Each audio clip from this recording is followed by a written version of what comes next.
Avant qu'on commence, François et moi, je voudrais faire quelques remarques gratuites aux jeunes qui sont à l'école, université ou cégep. Aujourd'hui, dans notre société, à cause de la complexification des systèmes, le marché de l'éducation a été multiplié. Il y a 20 ans, 25 ans, quand un jeune sortait de l'école ou allait à l'université ou se cherchait une direction de carrière, il pensait commerce, il pensait sciences, il pensait religion, droit, médecine. C'était facile. S'il y avait une tendance naturelle ou un background familial dans une direction ou dans une autre, il pouvait facilement s'embarquer, avec les années, voir s'il devait rester là ou non. Mais aujourd'hui, les jeunes, dans nos sociétés modernes, sont devenus des êtres qui souffrent de la congestion des possibilités sur le plan de l'éducation et de la division. Moi, j'appelle ça la division du marché de l'éducation. Et si vous avez un jeune de 17, 18, 19 ans, 15 ans, 20 ans, qui regarde le panoplie des possibilités sur le plan de l'éducation, c'est normal que les jeunes en arrivent un jour à trouver difficile leur orientation. Et le point que je veux faire pour la jeunesse, à partir de la compréhension des mécanismes de la vie, c'est que les jeunes qui aujourd'hui s'en vont à l'université ou cherchent une orientation, que ces jeunes cessent de mettre de la valeur psychologique sur leurs études. Si vous avez, par exemple, un goût d'aller en informatique ou un goût d'aller dans un domaine ou dans un autre, déjà vous avez la vibration. Mais cette vibration peut se fracturer quelque part dans l'avenir. Peut-être que dans un certain temps, vous serez amené par la vie à sortir de l'informatique ou aller dans un domaine parallèle. Vous ne savez pas. Il y a des expériences d'aujourd'hui qui vous servent en apparence seulement. Et dans quelques années, vous reviendrez et vous verrez que telle étude faisait partie, dans ce temps-là, d'une vibration qui, dans l'avenir, vous a donné une possibilité de consolider votre avenir en fonction d'un autre travail. L'erreur de la jeunesse aujourd'hui, c'est qu'elle veut être sûre de s'en aller dans un domaine et que ce domaine sera celui qui lui sied le mieux. Et c'est justement à cause de ceci que les jeunes souffrent beaucoup sur le plan de la recherche, de l'orientation dans leur éducation. Et je suggère à la jeunesse qui va à l'école, qui va à l'université, vous avez des aptitudes pour les maths, vous avez des aptitudes pour la physique, votre job aujourd'hui, c'est d'accumuler le plus d'informations nécessaires. Pas de chercher à découvrir si le domaine dans lequel vous allez est le domaine de demain, ou si c'est le domaine que vous allez toujours aimer toute votre vie. La vie, ça ne fonctionne pas comme ça. La vie, ce n'est pas une ligne droite. Donc, vous serez amené vibratoirement, intuitivement, à vous coller à une certaine orientation. Et déjà, cette activité est sue et est connue sur les plans subtils de votre propre conscience. Mais vous n'êtes pas suffisamment conscient pour le réaliser, donc vous en souffrez les aspects, vous avez le doute, vous avez la tristesse, vous avez l'inquiétude. Les jeunes aujourd'hui, plus le système se divise sur le marché de l'éducation, plus il se spécialise, plus les jeunes doivent s'occuper seulement de comprendre que l'éducation ou la recherche de l'éducation, ça fait partie déjà de leur job. Et de savoir qu'un jour, peut-être, il y aura d'autres occasions dans la vie, d'autres situations dans la vie qui feront en sorte que ce qu'ils ont appris à un certain stage les servira dans un autre stage. Mais ne cherchez pas la linéarité dans l'orientation de votre profession de demain.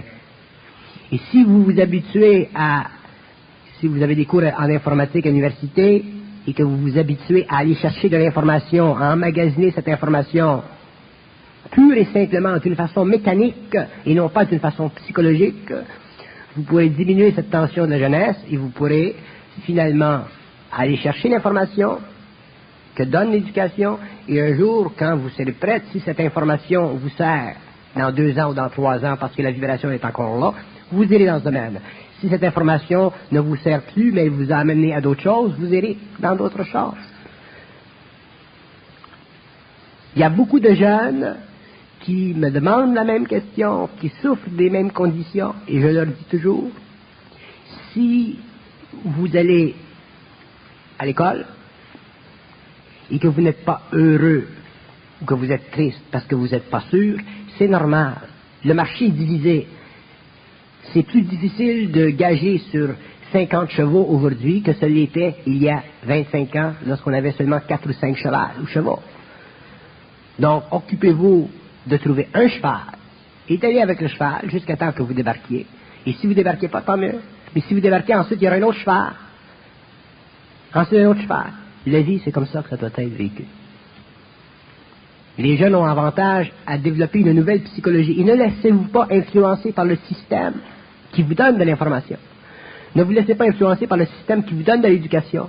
La job du système, c'est de vous conditionner. Votre job, c'est de vous déconditionner et aller chercher dans l'éducation tout ce que vous avez besoin comme mémoriel, comme outil pour demain, avec votre propre intuition, votre propre conscience, utiliser ce matériel à votre bénéfice. Donc, si le jeune aujourd'hui veut être bien dans sa peau dans l'éducation, au lieu d'être torturé, déchiré par la division du marché de l'éducation, parce que c'est un marché, il faut qu'il se crée une nouvelle attitude mentale, créative et fondée sur le rapport entre l'intuition et les possibilités futures.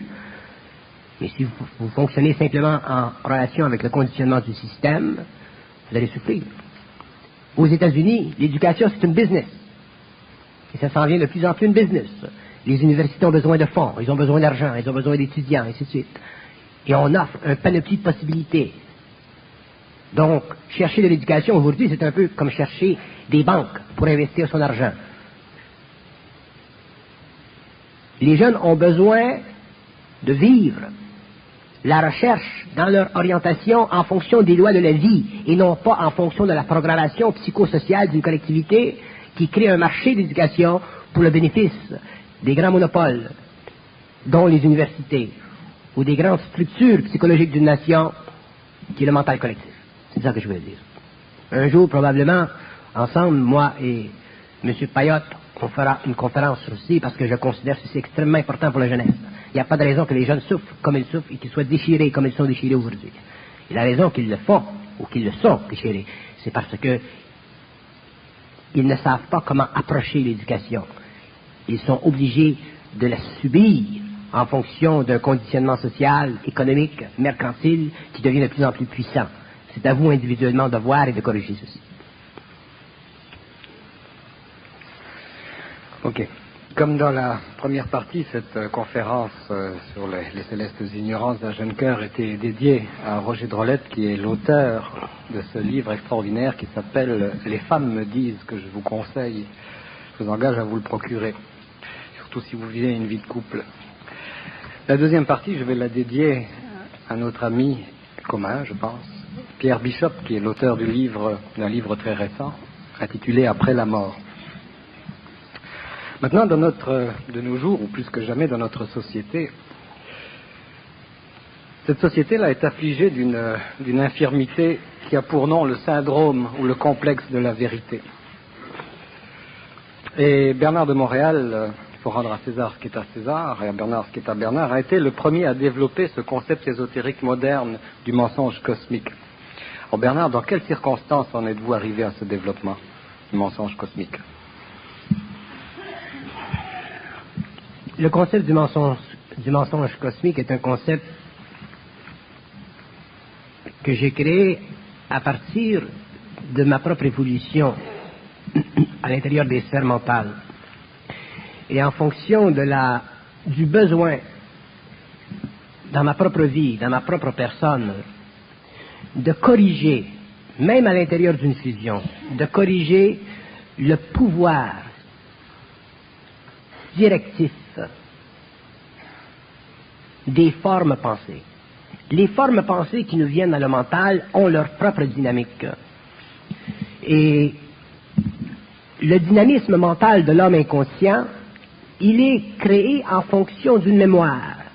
Et cette mémoire, elle est maintenue en vie, en vitalité, en fonction de la polarité du mensonge psychologique et de la vérité psychologique.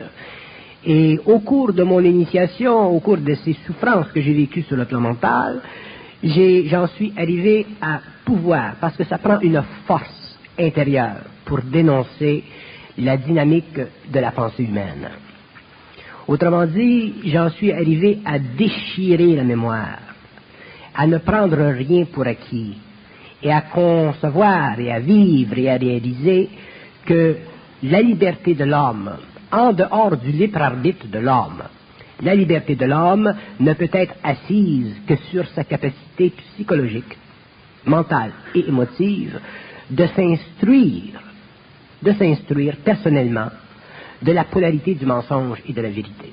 Et de réaliser qu'à l'intérieur de la vérité et du mensonge, il y a une dynamique historique.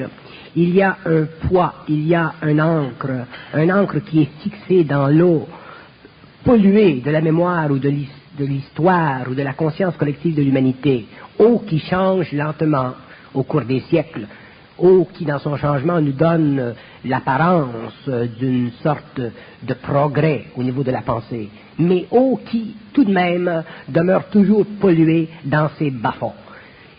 Mais pour déchirer la mémoire humaine, il faut posséder un mental qui n'a plus peur d'être seul. Ce qui empêche l'homme de pouvoir déchirer le mensonge cosmique, les voiles du mensonge cosmique, qui sont absolument extraordinaires, qui vont des plans les plus bas, les plus psychologiques, les plus humains, aux plans les plus occultes, aux plans les plus ésotériques. L'homme, pour réaliser ceci, il faut qu'il le vive par lui-même. Il faut qu'il réalise quelque part dans le temps que les forces en lui qui utilisent la pensée, soit sur un plan ou sur un autre, sont des forces qu'il doit un jour contrôler. Si l'homme veut un jour contrôler le matériel, si l'homme veut un jour contrôler la matière, s'il veut un jour contrôler sa vie, il faut qu'il contrôle ses pensées. Et quand je dis contrôler ses pensées, je veux dire avoir une mesure exacte de la différence entre la vérité et le mensonge. Une mesure exacte dans la réalisation que toute forme de vérité est une forme de mensonge. Et la mesure précise que dans toute forme de mensonge, il y a un peu de vérité. Donc, la définition finale que le réel, c'est-à-dire l'intelligence créative de l'homme, la capacité créative de l'homme qui le soutient au-dessus de la fabulation psychologique de son moi, dont il a besoin de vérité ou de mensonge pour balancer sa psychologie, que ceci est une illusion et que l'homme, en effet, sur le plan mental de sa conscience réelle, est un être capable de déchiffrer tous les codes de pensée, tous les codes de mensonge, tous les codes de symboles qui existent ou qui ont existé dans le passé, pour finalement s'affranchir des voiles qui constituent l'ensemble du mensonge cosmique, qui fait partie de la programmation de l'involution, qui fait partie de la protection psychologique de l'homme animal, qui fait partie du besoin, par les forces internes sur les plans parallèles, d'empêcher l'homme de savoir trop de choses parce qu'il est encore trop émotif.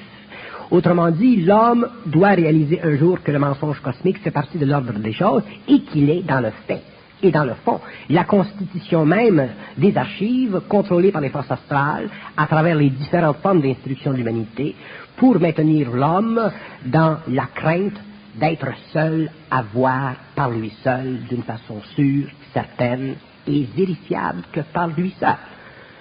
Donc, tant que l'homme a le moindre sentiment psychologique dans son mental, qu'il est obligé de vérifier en fonction d'un autre être humain ou d'une autre mémoire, quelque chose, il n'est pas dans son intelligence. Il est dans l'intelligence collective, il est assujetti aux lois du mensonge, il est autrement dit polarisé, donc il ne peut pas avoir de paix d'esprit. Donc, c'est ce qui l'amène à la recherche, et à la recherche, et à la recherche, et à la recherche. Vous dites que, concernant le mensonge cosmique, que l'homme en a eu besoin, ou il en a besoin psychologiquement. Vous avez dit à peu près la même chose tout à l'heure pour du mensonge sur la sexualité. Pourquoi ce besoin? Le mensonge cosmique est nécessaire, ou il fut nécessaire par le passé, parce que l'homme n'avait pas accès à une autre territorialité. Pour que l'homme puisse vivre de l'éclatante réalité de sa propre intelligence qui peut facilement converser avec d'autres intelligences sur d'autres plans de sa réalité, il faut que l'homme ait accès à cette réalité. Si l'homme n'a pas accès à cette réalité, il est obligé de vivre ces réalités en fonction de son irréalité psychologique, qui est le produit du pouvoir puissant de ses sens sur l'organisation intelligente de sa mémoire. Donc l'homme n'avait pas de choix pendant l'évolution que d'être servi de faux plats, afin de lui permettre de maintenir une certaine sanité, afin de lui permettre de maintenir une certaine homogénéité sur le plan de la philosophie ou de la religion, afin de maintenir une certaine homogénéité dans le symbolisme tabou des races primitives, ainsi de suite. Donc c'était absolument nécessaire, ça faisait partie de la programmation de l'homme, c'était normal, ça faisait partie des grands plans d'instruction occulte des humanités à travers les voies intuitives ou psychiques ou philosophiques ou métaphysiques ou occultes des humanités que nous avons connues. Mais l'homme est arrivé à un point aujourd'hui où il est finalement capable, à cause de l'extériorisation de son corps mental qui commence lentement, à pouvoir finalement s'apercevoir par lui-même que la condition même de la réalité est totalement non juxtaposable à la priorité psychologique de la polarité de son mental. L'homme n'a plus besoin, en tant qu'être humain, de vérité ou de mensonge pour trouver dans sa vie une valeur stabilisante à la fonction psychologique de son émotion et de son mental. L'homme est capable, d'une façon monolithique, d'intervenir dans la construction psychologique de ses pensées afin de donner à son mental une qualité de liberté totale et absolue, autrement dit, une qualité d'énergie mentale et créative qui est le produit, finalement, de l'activité éthérico-mentale de sa fusion. L'homme est rendu à ce stage, et c'est ce qui préparera l'homme à la prochaine évolution de la 6e race racine. Il est une race, dans le fond, une race mentale, supramentale. Pourriez-vous nous donner des exemples de mensonges cosmiques pour mieux illustrer vos propos? Oui. À partir du moment où l'homme, sur le plan mental, là je donne des exemples qui sont réellement très loin, ok? À partir du moment où l'homme, sur le plan mental, sur le plan occulte, sur le plan interne, sur le plan de la conscience, sur le plan de la petite voix qui parle, sur le plan de la pensée intuitive, sur le plan de la pensée télépathique, je donne différents plans. À partir du moment où l'homme reçoit un commandement dans sa vie, il est dans le mensonge cosmique. À partir du moment où l'homme est commandé, il est assujetti aux lois du mensonge cosmique. Si l'homme est plus ou moins spirituel, s'il est plus ou moins chrétien, s'il est plus ou moins relié de mémoire à la grande force émotive de certains concepts tels que le Christ, la Vierge, je parle de la chrétienté, je parle de ces hommes qui sont dans la chrétienté, et qu'il est en même temps débalancé sur le plan émotionnel, donc très avide spirituellement, cet homme peut être amené à une très douloureuse expérience parce qu'il ne comprendra pas que toutes les pensées subjectives, colorées, astralisées, font partie de la manipulation psychique de l'homme à partir de plans qui ne sont pas reliés à sa réalité, mais qui font partie de l'ingestion, de l'implantation dans son mental d'idées qui sont directement reliées à l'activité machiavélique, hiérarchique de l'évolution. Et c'est ce que nous retrouvons souvent dans les expériences cliniques, dans les journaux, lorsque nous entendons des hommes ou des femmes qui commettent des actes antisociaux et qui, sans le réaliser, parce qu'ils ne sont pas suffisamment conscients, vont étaler devant la cour de justice ou devant les psychiatres qu'ils ont entendu la voix du Christ qui leur a dit qu'ils doivent faire telle chose ou commettre tel acte afin de libérer l'humanité d'une certaine qualité de vie babylonienne. Ceci fait partie du mensonge cosmique et l'homme devra un jour le réaliser. La raison pour laquelle j'ai sorti le concept du mensonge cosmique en dehors de mes séminaires privés pour qu'il soit étendu sur la place publique, c'est justement pour faire comprendre ou faire réaliser à des gens qui sont suffisamment sensibles, qui probablement ne me rencontreront jamais sur le plan du séminaire, qu'il existe dans la vie consciente, subtile, transformatrice, transformationnelle de l'homme, un potentiel de danger s'il ne comprend pas que, quel que soit son niveau d'intuition, quel que soit son niveau de conscience ou de conversation télépathique intérieure, il est toujours voué à l'extinction de sa propre réalité pour la conversion d'une réalité extratemporelle dans un acte temporel qui devient sur le plan humain et social un acte antisocial, donc sujet à être par la cour, par l'humanité ou la société démentie. Donc toute loi est dictée envers l'homme et vous considérez ça un peu comme une ingérence dans ses affaires? C'est une ingérence dans ses affaires. L'homme, là il nous faut retourner un peu faire une analyse du libre arbitre. L'homme a l'impression, et ceci fait partie de l'organisation psychologique de son moi au cours de l'évolution, l'homme, j'en ai déjà parlé, a l'impression d'un libre arbitre. Ce libre arbitre fait partie d'un certain taux vibratoire dans ses pensées. Autrement dit, l'homme possède, lorsqu'il est dans le corps matériel, il possède un certain taux vibratoire normal au niveau de ses pensées. Ce taux vibratoire normal, il est en harmonie vibratoire avec le bien-être de la société. Et ceci fait partie du travail naturel, évolutif de sa propre doublure à travers et en relation avec son mental. Autrement dit, sa partie invisible de son esprit à travers son mental. Mais si l'homme, pour toutes sortes de raisons expérimentales, vit des chocs dans sa vie, il a une mauvaise éducation, il a des parents qui n'ont pas pris soin de lui, il perd sa femme, il perd ses enfants, il vit un choc. Lorsque l'homme vit un choc, son corps émotionnel traduit dans sa réalité psychologique ou crée dans sa réalité psychologique une ouverture. Une ouverture. Et cette ouverture, elle est utilisée par des intelligences sur des plans inférieurs pour intervenir psychologiquement dans la déformation psychologique de son ego. Autrement dit, à partir du moment, si l'homme vit une vie normale, qu'il ne subit pas de choc à un niveau ou à un autre, qu'il vit des bien-être de la société, qu'il vit de ce que la société au cours des siècles a créé, que ce soit science, art ou n'importe quoi, il n'y a pas de déchirure dans son moi. Mais à partir du moment où l'homme vit un choc, il se crée une déchirure. Et aussitôt qu'il se crée une déchirure dans le moi de l'homme, dans l'ego de l'homme, le corps astral de l'homme devient un poste émetteur et un poste récepteur pour les intelligences sur des plans inférieurs à lui-même. Et ces plans font partie des plans de la mort, et dans ces plans, l'homme automatiquement est obligé de subir, ou en relation avec ces plans, l'homme est obligé de subir leur domination parce qu'il n'est pas suffisamment dans son intelligence. Et ne pas être suffisamment dans son intelligence implique qu'il est assujetti aux lois de l'ignorance, donc il n'est pas capable de voir à travers le jeu de ses pensées. Donc, s'il est effectivement très très secoué par une expérience psychologique ou une expérience d'ordre émotionnel, à ce moment-là, il devient extrêmement sensible, intuitif à des pensées qui ne sont pas siennes, à des pensées qui ne sont pas réelles, à des pensées qui ne sont pas créatives, et des pensées qui sont assujetti aux lois de la polarité et du mensonge, et éventuellement il se fera prendre dans le jeu, et éventuellement, s'il est trop débalancé, il commettra un acte qui sera antisocial ou anti-homme. Le suicide, c'est un exemple. Il n'y a pas un homme qui puisse se suicider par lui-même. L'homme est toujours amené au suicide à cause d'une déchirure dans son moi qui le met en contact avec des plans d'intelligence inférieurs et qui l'amène lentement au suicide. Si l'homme commet des actes, c'est la même chose. Et je reprends toujours en public la même expérience parce que je ne suis pas diffamatoire quand je le fais en public, puisque tout le public le sait. Lorsque je parle de ce ministre Charon qui a vécu une expérience légale, négative dans son expérience, il l'a dit lui-même en public, il semblait qu'il était poussé à... Et j'invoque tous les gens dans la salle à réaliser que quelque part dans leur vie, ils ont vécu, manifesté des expériences qui étaient malgré eux. Malgré. C'est comme on dit, dans notre langage, on dit c'est plus fort que moi. Mais c'est plus fort que moi, ça veut dire que c'est soufflé. Il y a une ingérence, il y a une domination subtile, et l'homme n'est pas conscient des lois de ceci. Et c'est pourquoi l'homme, sur le plan psychologique, après que ses expériences ont été vécues, il vit des complexes d'infériorité, il vit des complexes d'insécurité, il n'est pas heureux avec lui-même.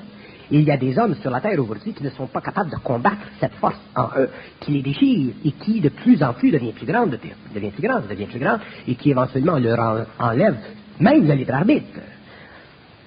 Tant que l'homme a le libre arbitre, il a le libre arbitre. C'est un bien nécessaire. La liberté, c'est une nécessité absolue, mais l'absence de libre arbitre, c'est une faillite totale de l'homme.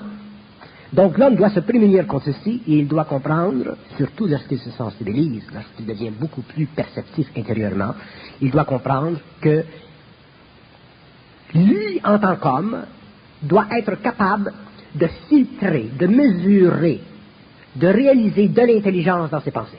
S'il n'y a pas d'intelligence dans ses pensées, c'est que ses pensées sont astralisées à un certain plan et que s'il laisse libre cours à ses pensées au cours des années, éventuellement elles deviendront très puissantes parce qu'une pensée c'est quand même magnétique et un jour elles auront contrôle à travers un événement quelconque de son mental. C'est une forme de possession. Dans l'ésotérisme ou dans l'occultisme plus généralement, le plan astral auquel vous faites allusion est appelé aussi le monde de désir. Et vous venez de dire que des pensées pouvaient provenir ou nous être injectées de ce plan astral, des pensées de ce monde inférieur. Mais dans ce monde de désir ou plan astral, il y a également des plans supérieurs dans cette définition de l'occultisme. Est-ce qu'il peut y avoir un mensonge cosmique sur les plans supérieurs du monde astral ou du monde de désir? Je définissais l'aspect le plus banal du mensonge cosmique. Et si je vais plus loin dans la définition du mensonge cosmique, je dis que le mensonge cosmique, il fait partie de la toile d'araignée qui est au-dessus de la tête de tous les hommes, qui fait partie de l'organisation interne psychique occulte ou invisible de l'homme, et le passage de l'involution à l'évolution est justement la capacité à l'homme de traverser cette toile d'araignée. Donc, de l'involution à l'évolution ne pourra pas, demain, s'assujettir à aucun niveau d'une pensée qui n'est pas sous sa gestion, qui n'est pas le produit de sa propre créativité, qui n'est pas le produit de son propre entendement, qui n'est pas le produit de sa propre conversion de l'énergie en matière mentale.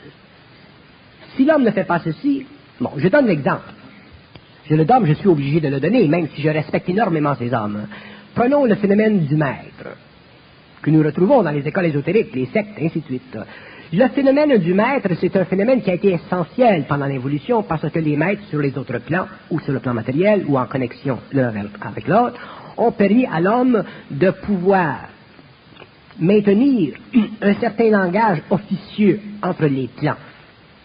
Entre le plan matériel et les plans invisibles, il y a un langage officieux qui a été maintenu. Ce langage officieux, nous l'appelons religion, nous l'appelons spiritualité, nous l'appelons conscience, etc. Mais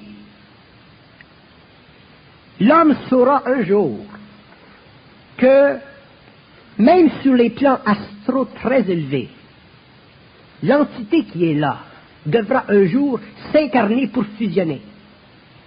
Donc, il n'existe pas dans le plan astral, dans le monde astral, même sur les plans les plus élevés, dans ce que les hommes appellent le ciel occulte d'eux. Il n'existe pas, même sur les plans les plus élevés de cette réalité astrale, de plans où l'homme est impuissant à déchirer. Autrement dit, l'homme conscient, l'homme nouveau, l'homme réel, l'homme dans sa fusion, l'homme dans sa réalité intrinsèque, a la capacité de déchirer toute mémoire. Et ce n'est pas facile, parce que dans la manifestation mentale de l'homme, il y a toujours l'exercice émotif de sa mémoire. Exemple. Supposons que vous... Je terrorise des gens spirituels, je terrorise des gens sensibles qui ont une greffe émotive à ce concept. Et si vous regardez certains ésotéristes européens, surtout français, qui ont écrit, qui ont essayé de voir un peu dans les archives pour en arriver à décrire d'une façon suffisamment réelle l'expérience du Christ, son origine, ainsi de suite, vous voyez que ces livres sont toujours demeurés à l'index de l'Église et que ces livres, sur le plan purement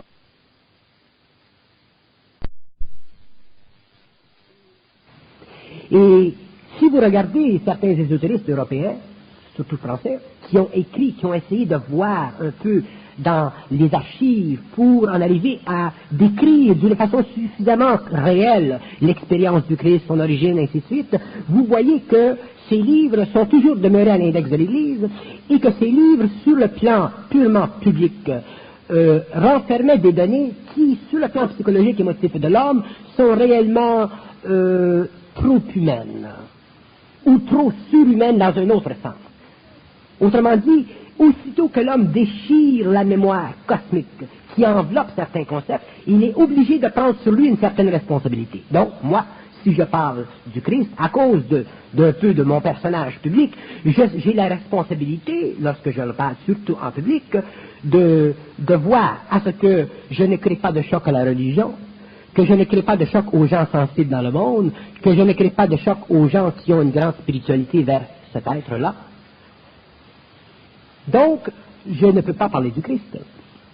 Je peux le faire en privé, je peux le faire dans des conditions où, si je parle, ce que je dis reste là.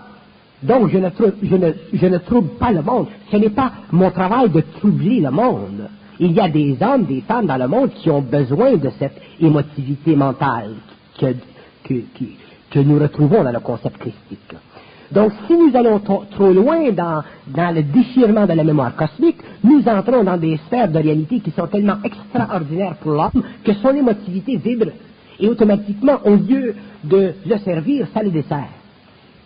C'est pourquoi, lorsque je m'adresse en public, je suis obligé de contrôler ce que je dis, de dire ce qui est bon, de dire ce qui est suffisamment avancé pour créer un mouvement dans l'esprit de l'homme, mais aussi d'arrêter là où je sais que l'homme ne pourra pas bénéficier de cette information parce qu'il a encore trop d'émotions dans son mental. Ça, c'est réellement comprendre le mensonge cosmique. Il faut le comprendre, le mensonge cosmique. Il faut savoir que l'homme a droit à une certaine dose de mensonge cosmique, mais il faut savoir aussi que l'homme a droit à une instruction qui l'amène à voir à travers le mensonge cosmique, mais pas lui-même. Donc, il y a effectivement des choses concernant la réalité que moi, je ne dirai jamais en public, que je n'écrirai jamais dans des livres. Ça fait partie du domaine de l'initiation, de l'auto-initiation. Ça fait partie du domaine de l'auto-initiation, et ceux qui ont la carence, la capacité d'aller dans les domaines de cette auto-initiation, autrement dit ceux qui ont la capacité de réellement intervenir d'une façon personnelle dans le déchirement de leur propre mémoire, qu'ils soient de n'importe quelle race, qu'ils soient hindous, arabes ou chrétiens ou juifs, eux en arriveront un jour à comprendre qu'est-ce que c'est être libre, c'est-à-dire qu'est-ce que ça veut dire ne plus être affecté sur le plan émotionnel par l'ampleur méthodique et systématique de certaines formes pensées qui sont maintenues d'une façon consistante pendant des millénaires dans le mental de l'humanité, ensuite véhiculées dans le mental individuel, réincarnationnel, pour la protection de la race, pour l'élévation graduelle de la race, mais toujours pour la désinformation de l'ordre. Donc tout ceci sans nier la valeur de ces enseignements apportés par ces grands êtres-là. Non, ce ne sont pas les valeurs emportées par les grands êtres qui sont mises en question lorsque nous déchirons le voile de la mémoire. C'est au contraire, nous mettons l'expression de ces grands êtres dans un cadre beaucoup plus vaste, beaucoup plus occulte, autrement dit beaucoup plus scientifico-réel. Mais le scientifico-réel pour l'être humain normal, ce n'est pas facile, parce que dans le scientifico-réel, il n'y a pas d'émotion. Tandis que l'homme, lui, il aime bien voir son petit Jésus avec les cheveux blancs. Il aime bien savoir ou penser que le petit Jésus avec les cheveux blonds n'a jamais eu de relation sexuelle. Peut-être que même qu'il n'avait pas de pipi. Vous comprenez? C'est la nature infantile de l'homme. C'est le même domaine pour la Vierge, ainsi de suite. Donc, l'être humain n'est pas prêt, sur le plan collectif, à se faire bombarder par des niveaux de conscience mentale d'un certain ordre. Il faudra qu'il y arrive en fonction de lui-même, de sa propre réalité, de sa propre investigation, ou en relation avec des gens avec lesquels il est étroitement unis, mais qui n'ont pas, de par leur fonction, ou de par leur intelligence, le manque d'intelligence d'aller noyer les masses, avec des connaissances qui ne sont pas, sur le plan humain, pour le moment, utiles à l'homme. Non. Et le guide astral, est-ce qu'il est complice, lui, de ce mensonge cosmique, ce qu'on appelle le guide astral? Le guide astral, en général, c'est un être qui est suffisamment évolué pour prendre en main l'évolution naturelle de l'être humain à partir ou pendant la période de vie ou des vies où il n'est pas capable de se suffire à lui-même. Donc, un guide astral, c'est une béquille nécessaire qui permet à l'homme de vivre une certaine intuition spirituelle sans avoir à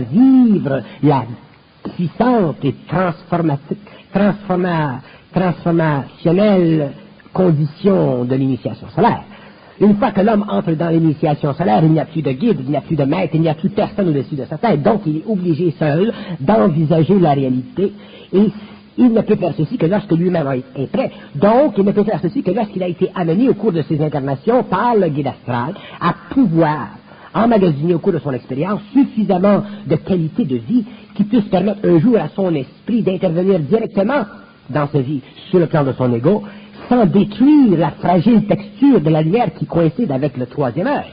Sinon, l'homme se détruit, l'homme devient totalement incapacité, et les connexions entre le cerveau et les sens se brisent, et l'homme éventuellement devient légume. Donc, l'esprit de l'homme, sa doublure réelle, sa réalité, qui est en dehors de l'astral, qui est en dehors du monde de la mort, connaît trop l'homme sur le plan physique, psychique, émotionnel, mental, vital. Elle connaît trop l'homme. D'ailleurs, il n'y a pas d'être aussi près de l'homme, aussi conscient de la nature de l'homme, de sa construction interne, autant construction biochimique que construction lumière, que cette entité qui est lui-même sur les autres plans. Mais cette entité ne peut pas entrer en direction avec l'homme, en contact direct avec l'homme, tant qu'il n'y a pas eu un travail fait. Et la fonction des guides sur le plan astral, dans les zones spirituelles du monde de la mort, mais en fonction des plans élevés, la fonction des guides, c'est justement de continuer sur ces plans un travail qui déjà coïncide avec leur expérience sur la Terre. Il y a une relation. Mais un jour, l'homme doit passer de l'involution à l'évolution. Donc l'homme, un jour, doit passer outre le guide. Mais lorsque l'homme passe outre le guide, il cesse d'être intuitif. Donc, à ce moment-là, il vit une télépathie mentale directe. Et lorsqu'il vit une télépathie mentale directe, il vit une télépathie mentale directement avec lui-même sur les autres plans. Et ça, lui-même, c'est justement cette personnification de la lumière que les anciens ont toujours décrit comme Dieu et qui, pendant des siècles, les a amenés à dire, lorsque l'homme rencontre Dieu, il meurt s'il n'est pas préparé. Donc, lorsque l'homme se rencontre, il ne peut pas vivre s'il n'est pas préparé. Donc, il est préparé par les guides spirituels pendant des siècles, mais il ne faut jamais oublier que les guides spirituels font partie de l'activité idiosyncratique, cosmique, hiérarchique, de ce que j'appelle le mensonge cosmique. Et tout contact télépathique, médiumnique avec ces êtres sur les plans, par un homme qui est réellement dans son intelligence ou dans sa science, ou intégral dans son énergie, les forcera à admettre que la constitution psychologique de l'être humain sur la Terre est la face même du monde de la mort. Maintenant, au niveau des grandes idéologies, est-ce que ces idéologies ne sont pas aussi en quelque sorte des maîtres ou des guides? Est-ce qu'il n'y a pas un danger là aussi au niveau des idéologies d'une certaine forme de manipulation? Les idéologies sur le plan matériel? Oui. Toutes les idéologies sur le plan matériel sont le produit d'une activité psychique élevée qui a pour fonction de maintenir l'homme dans l'ordre humain. Donc, cosmiquement parlant, l'ordre humain, c'est une qualité de vie qui permet aux systèmes sur la Terre, qui ont la puissance de manipulation psychologique, de se maintenir en permanence. Donc, ces systèmes sont les religions humaines et les différentes formes de philosophie gouvernementale, les différentes formes de philosophie économique, les différentes formes de métaphysique, et ainsi de suite. Ceci fait partie. Il y a le mouvement de l'évolution, c'est un peu comme ce verre d'eau. Si vous prenez ce verre d'eau, ou disons ce plat d'eau, et que vous le mettez sur le feu, il y aura des molécules qui sortiront de cette masse d'eau. Elles deviendront gazeuses. Dans l'initiation solaire future de l'humanité, l'homme sera mis sur le feu de sa propre réalité. Donc, il y aura des molécules qui sortiront, il y aura des hommes qui sortiront de cette masse d'eau. Ces hommes font partie de la nouvelle race racine. Les autres, qui n'ont pas la puissance vibratoire pour sortir de cette masse d'eau, seront obligés de vivre les conditions idéologiques de cette masse d'eau, vivre le cycle de réincarnation, pour un jour en arriver à pouvoir eux-mêmes se sortir de ceci. Bien, si je vous soumets quelques propositions qui sont dans ce livre de Pierre Bishop, Après la mort, là, mais qui ne sont guère explicitées, il y a 5 propositions qui sont très intéressantes, qui traitent justement de l'influence de l'astral sur l'homme, mais qui nous laissent un peu en suspension. Par exemple, ici, il est dit que le rêve, c'est l'astral du corps de l'esprit. Ouais. Est-ce que vous pouvez rajouter quelque chose à ça? Quand il dit que le rêve est l'astral du corps de l'esprit, il veut dire que le rêve est l'expression de l'esprit à travers le corps astral. Donc l'esprit n'est pas capable de se manifester directement à travers le corps mental de l'homme, il est obligé d'employer le corps astral de l'homme, et le corps astral de l'homme est le corps qui sert d'enveloppe à toute la mémorisation de l'homme sur le plan temporel et sur le plan extratemporel. Donc le corps astral c'est dans le fond l'âme de l'homme, donc dans le rêve l'homme vit tous les aspects symboliques, cultivés ou non cultivés de la mémoire de l'humanité, et l'esprit est obligé d'utiliser ce matériel afin de donner à l'homme une certaine perception psychologique de sa réalité évolutive. Et si l'homme est suffisamment intuitif, il verra à travers le rêve qu'il y a effectivement des indications qui lui sont données par l'esprit, mais à travers une symbologie. Si l'homme est trop naïf, il vivra le rêve d'une façon négative, il subira le rêve, il souffrira le rêve, et un jour il devra comprendre que tous les rêves, qu'ils soient grotesques ou non grotesques, plaisants ou non, tous les rêves ont un message, c'est-à-dire que tous les rêves permettent à l'homme, à travers son esprit, qui est obligé d'utiliser le corps astral, ou ce plan, pour en arriver à sa conscience, de découvrir des mécanismes de sa personnalité qui perturbent l'harmonie de sa relation avec lui. Okay. L'émotion, c'est l'astral du corps physique. L'émotion, c'est l'astral du corps physique dans le sens que l'émotion, c'est le centre animal de l'homme. Le centre animal de l'homme, c'est l'astral de la conscience animale de l'homme. L'astral de la conscience animale de l'homme est directement relié à la conscience nerveuse du corps matériel, donc aux cellules du corps humain. Donc, il y a une relation étroite entre le corps physique et le corps astral, donc relation directe entre le corps astral et le corps émotionnel, qui est son centre d'énergie active. Donc, lorsque l'homme vit de l'émotion, il est effectivement en proie à l'activité, à l'exercice excitante du corps astral sur le plan de son émotion, de son activité émotionnelle, pour donner à son corps physique une certaine teneur. La mémoire, c'est l'astral du corps mental. La mémoire, c'est l'astral du corps mental, dans ce sens que la mémoire de l'homme aujourd'hui, qui n'est pas une mémoire cosmique, mais qui est une mémoire historique, est une mémoire qui, il aurait dû ajouter, la mémoire est l'astral du corps mental inférieur de l'homme.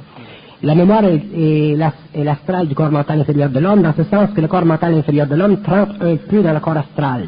Il y a une relation, il y a une superimposition de deux vibrations, et comme l'homme est obligé de vivre sa mémoire mentale inférieure en fonction de l'émotivité que lui a ajoutée pendant les siècles d'intervention la conscience de l'humanité et sa propre conscience personnelle, l'homme n'est pas capable de vivre la mémoire d'une façon pure. Donc, sa mémoire, elle est toujours astralisée, c'est-à-dire qu'elle est toujours sujette à donner réflexion émotive à la constante absolue de sa conscience. C'est-à-dire que l'homme n'est pas capable, sur le plan de la mémoire, de renverser la polarité de la mémoire et de donner à la mémoire une constante absolue qui l'amènerait éventuellement à percer le monde des mystères, à percer éventuellement les archives astro, pour en arriver un jour à pouvoir dominer d'une façon intégrale, absolue, le mensonge cosmique, pour en arriver un jour à savoir.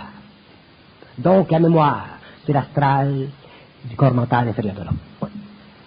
La pensée, c'est l'astral du corps éthérique. La pensée, c'est l'astral du corps éthérique, dans ce sens que la pensée aujourd'hui est l'astral du corps éthérique, parce que le corps éthérique n'est pas suffisamment libre de l'astralité, il n'est pas suffisamment libéré des liens karmiques de la mémoire de l'âme.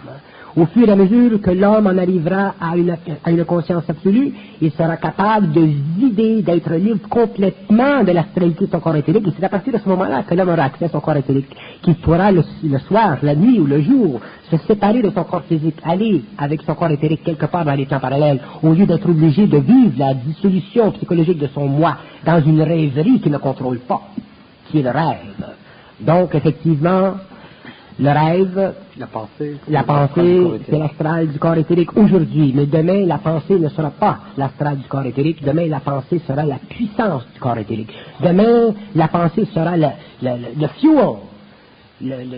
fuel du corps éthérique. Et par la pensée, l'homme sera capable de contrôler les différents plans, donner commandement aux différents plans, pourra converser avec les animaux, commander aux animaux. L'homme aura finalement renversé la hiérarchie astrale de sa conscience pour en arriver à pouvoir lui-même créer une nouvelle hiérarchie à partir de sa nouvelle conscience cosmique. Et la dernière, c'est la clairvoyance, c'est l'astral du corps astral. La clairvoyance, c'est l'astral du corps astral, dans ce sens que lorsque l'homme vit une certaine clairvoyance, il n'est pas suffisamment dans son esprit. Il vit cette clairvoyance en fonction des données qui lui sont soufflées à partir du plan avec lequel il a une relation cosmique, occulte, cachée, voilée. Les guides, par exemple. Donc, elle est astrale, cette clairvoyance, parce que l'homme ne peut pas se fier 100%. Si l'homme pouvait se fier 100% à sa clairvoyance, l'homme aurait une science extraordinaire. Mais l'homme ne peut pas se fier 100%. Il aurait aussi une vie extraordinaire. Autrement dit, l'homme n'aurait plus à travailler. Une des raisons pour laquelle la clairvoyance de l'homme, elle est toujours astralisée, c'est parce que l'homme ne doit pas être donné encore le droit à la vie.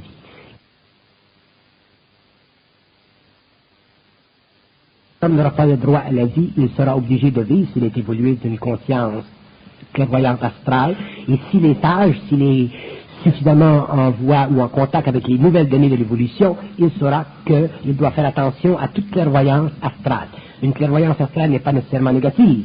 Elle peut être instructive, elle peut être bonne, mais elle cache toujours une réalité, et cette réalité qu'elle cache, c'est la souffrance. Alors c'est comme, après toutes ces propositions-là, on s'aperçoit que l'astral est partout, quasiment, il est omniprésent. L'astral, c'est l'homme, sur la Terre. J'allais vous demander s'il y avait une place dans l'homme où il n'y avait pas d'astral. Oui, il y a une place dans l'homme où l'astral n'existe pas, et ça, c'est dans sa conscience mentale supérieure. Mais cette conscience mentale supérieure est en voie d'évolution. Ça fait partie de l'évolution. Mais pour que l'homme en arrive au développement de cette conscience mentale supérieure, il faut qu'il neutralise, qu'il voit, qu'il transforme cette conscience mentale inférieure qui est astralisée. C'est ça l'évolution. C'est ça la différence entre l'évolution et l'involution. C'est ça que donnera à l'homme cette nouvelle conscience. Lorsque vous dites que l'homme est multidimensionnel, qu'est-ce que vous voulez dire? Lorsque je dis que l'homme est multidimensionnel, je dis que l'homme a un corps matériel, qu'il a un corps éthérique, qu'il a un corps mental, qu'il a un corps mental autosuffisant, c'est-à-dire qu'il a un corps mental capable de se servir du corps éthérique ou de le laisser en place pendant qu'il voyage dans l'esprit. Je dis que l'homme est multidimensionnel quand il réalise qu'il a la capacité de souffler dans sa propre conscience atomique les valeurs originales de sa descente dans la matière. L'homme a la capacité de souffler, d'intervenir intelligemment dans la structure moléculaire de ses cellules pour donner à ces cellules l'engendrement nécessaire pour aller d'un plan de vie à un autre. Par exemple, un homme qui voudrait partir du plan éthérique de notre planète pour aller sur une autre galaxie ou sur une autre planète pour rencontrer d'autres intelligences, il serait obligé de donner à la conscience cellulaire un certain taux vibratoire afin de pouvoir s'emporter là-bas, c'est-à-dire de se créer instantanément un transport séraphique.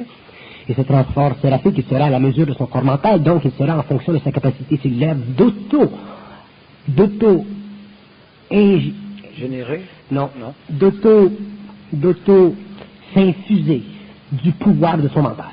Parce que la conscience de la cellule, elle est régie encore par les lois de la mort, tandis que la conscience du mental supérieur est régie par les lois de la vie. Si le mental supérieur est suffisamment avancé, suffisamment préparé, à ce moment-là, l'homme un jour est capable de donner à la conscience cellulaire suffisamment de force pour qu'elle puisse se fracturer. Et ça nous intéresse. Je vais en parler parce que j'en ai jamais parlé, donc je veux savoir qu'est-ce que je veux dire.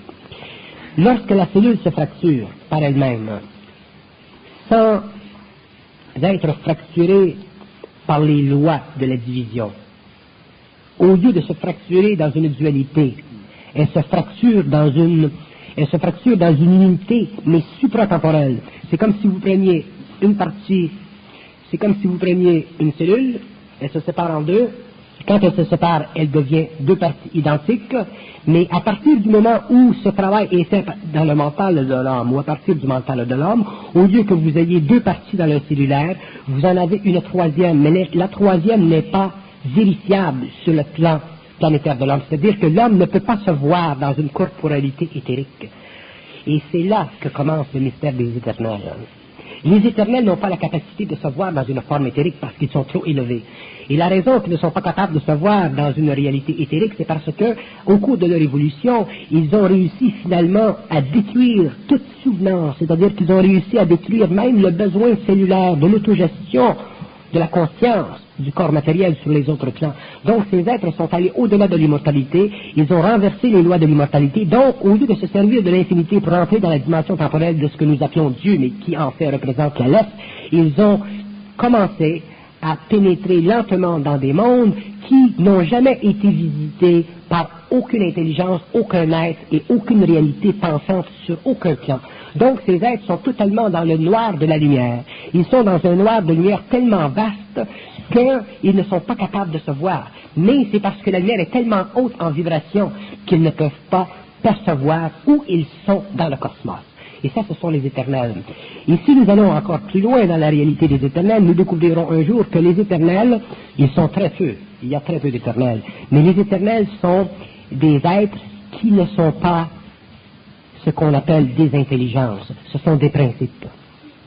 Et c'est à partir de l'étude des éternels que l'on commence réellement à comprendre qu'est-ce que c'est que ça veut dire Dieu.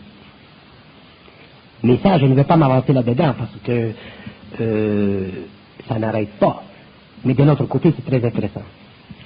Bon, l'homme qui est l'initié ancien, l'initié solaire, pas l'initié solaire, l'initié astral, l'initié lunaire, là, qui a traversé donc cette initiation, ou qui voit à travers le jeu de l'âme, à travers le mensonge cosmique de l'âme, lorsqu'il passe dans sa phase d'initiation solaire, où c'est l'esprit qui est supposé runner le show, est-ce qu'il y a encore affaire à un mensonge cosmique à ce niveau-là? C'est une bonne question. Supramental. Oui. Le mensonge cosmique, il fait partie du conditionnement psychologique de l'homme, autant sur le plan matériel que sur le plan de la mort. Donc le mensonge cosmique est une condition, c'est comme un champ d'énergie qui sert l'évolution et qui fait partie de l'organisation systématique des mondes de la mort. Lorsque l'homme passe de l'initiation astrale à l'initiation solaire, lorsqu'il passe de l'affranchissement à la liberté ou qu'il passe de l'involution à l'évolution, il n'est plus capable d'être asservi à un mensonge pour une raison. C'est que toute souffrance qu'il pourrait vivre en fonction de mensonge fait éclater en lui une énergie. Et l'éclatement de cette énergie, automatiquement, l'éloigne, le sort du monde de la mort et le rend de plus en plus libre. Donc, il vient à un point où l'homme est tellement libre qu'il n'a plus besoin d'être plus libre qu'il l'est. C'est à partir de ce moment-là que nous disons que les immortels ont la capacité un jour, à quelque part au cours de l'évolution, de réellement délimiter leurs propres limites. Autrement dit, à l'intérieur d'une certaine limite. C'est un peu comme un homme qui serait très riche sur la planète Terre. Il est très riche, mais à un certain point, tu as suffisamment d'argent pour faire ce que tu as à faire. Si tu n'avais plus d'argent, tu ne saurais pas quoi faire avec.